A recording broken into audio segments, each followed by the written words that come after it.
नमस्कार. मी प्रल्हाद कचरे. आपण पाहतात विधी साक्षरता.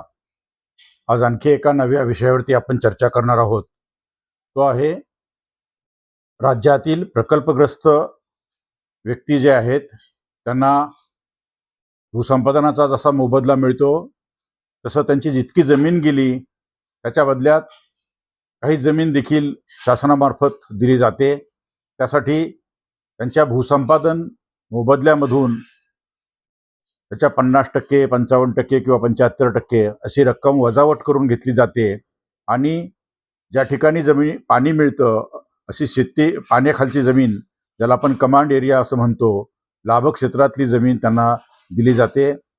असं अनेकदा होतं की या प्रक्रियेमध्ये प्रकल्पग्रस्तांचं निधन होतं. पैसे तर भरलेले आहेत किंवा पैसे भरायचे राहिले आहेत आणि प्रकल्पग्रस्ताचं मात्र निधन झालं. यापूर्वी काही सर्क्युलर्स होते. सुरुवातीला 1976च्या पूर्वी सर्क्युलर्स होते. त्या सर्क्युलर्सच्या आधारे काही GR होते. त्या GRच्या आधारे त्यानंतर 1976चा पुनर्वसनाचा कायदा आला. त्यानंतर 1986चा कायदा आला आणि 1999चा कायदा आला.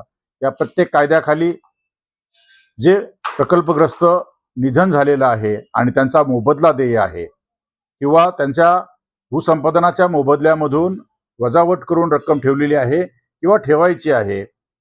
मात्र पात्र प्रकल्पग्रस्त होता, तो मयत झाला.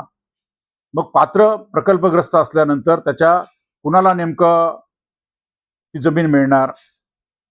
अनेकदा असं होतं की त्यातला शेती करणारा जो थोरला मुलगा आहे किंवा शेती करणारा जो घरातला मुलगा आहे तो क्लेम करतो आणि बाकीचे भाऊ बहिणी मात्र त्यांना काहीच मिळत नाही.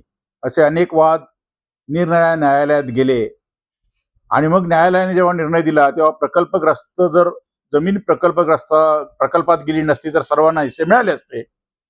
तसाच हिस्सा जमीन भूसंपादन झाली, प्रकल्पात गेली, त्या प्रकल्पात गेलेल्या जमिनीच्या बदल्यात जी जमीन मिळेल त्या जमिनीवर देखील सर्व वारसांचा हक्क असेल आणि म्हणून त्या मयत प्रकल्पग्रस्ताच्या किंवा निधन झालेल्या प्रकल्पग्रस्तांचे जे कायदेशीर वारस असतील त्यांच्या नावानं ती जमीन दिली जाईल.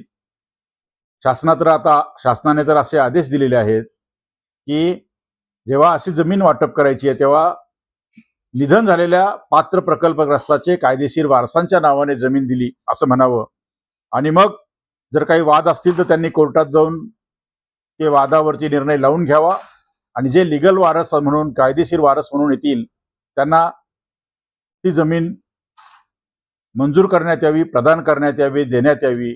मग ती घरकुल असेल, बाकीचे जे लाभ असतील ते अशा पद्धतीने, म्हणजे एकूणच मयत झालेल्या प्रकल्पग्रस्ताचे लाभ किंवा जमीन किंवा मोबदला कुणाला मिळणार?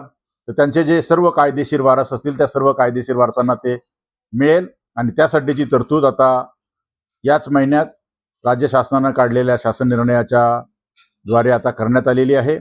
हा शासन निर्णय आणि याच्या संदर्भातले कायदे जर का कुणाला वाचायचे असतील तर ते या व्हिडिओ आपलं जे काही मेंबर डाउनलोड असतं त्यामध्ये ते उपलब्ध असतील, आपण जरूर घ्यावेत. आपल्याला हा जर का व्हिडिओ आपल्याला असं वाटतं की काही प्रकल्पग्रस्तांच्या किंवा अशा अडलेल्या नडलेल्यांच्या उपयोगाचा आहे तर आपण तो फॉरवर्ड करावा, त्यांच्याकडे शेअर करावा आणि असं शेअर करत राहा. जर यापूर्वी आपण सबस्क्राईब केलं नसेल आणि प्रथमच हे पाहत असाल तर आपण जरूर सबस्क्राईब करा.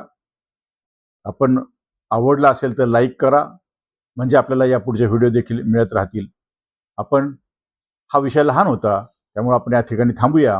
अशाच महत्त्वपूर्ण आणि माहितीपूर्ण व्हिडिओसह आपण लवकरच भेटूया. तोपर्यंत मी थांबतो. धन्यवाद.